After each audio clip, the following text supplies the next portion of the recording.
ស្ដាយអនុសាស្ដាយញាតទេកាធ្លាប់មករស់សុខសាន្តស្ដាយដល់ណាស្រីដល់សែនមនោរម្យខ្លួនខ្ញុំឃ្លាតឆ្ងាយឆ្ងាយដាច់ណាស់ឡើយស្ដាយអ្នកជំរៀងដែលបងបាត់សុំទីសាវត្តរស់សេរីសធា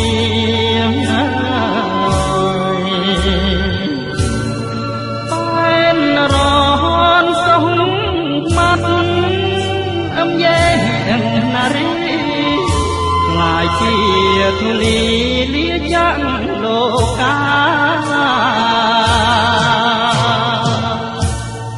ខ្ញុំប្រត់ណាស់តែកាយតែចិត្តចាំនៅស្អប់រឿងស្រើនៅក្នុងលោកាខ្ញុំប្រត់ម៉ែប្រត់គូសង្សារពូលណែនអរាសោកាគ្មានលហាអូអិនព្រំដែលមានចេស្តាអស់លោកអ្នកតាទឹងទាំង5 3សូមជួយដោះឡាទុកយើងខ្ញុំទាំងឡាយជាតិមុខជាតិក្រោយសូមកុំឲ្យយល់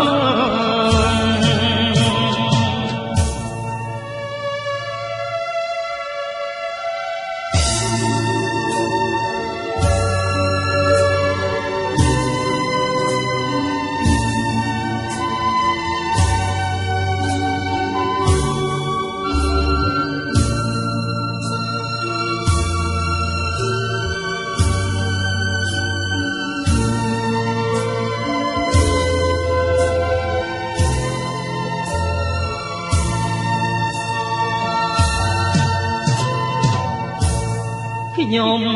ប្រត់ណាតែកាយតែចិត្តចាំនៅស្អប់រឿងអាស្រូវនៅក្នុងលោកាខ្ញុំប្រត់ណាម៉ែប្រត់គូសង្សារទ្រង់រែងខ្លោចសាផ្ញើខ្លួនស្រុកគេអោអិនព្រំដែលមានចេស្តាអស់លោកអ្នកតាទឹងទាំង5 3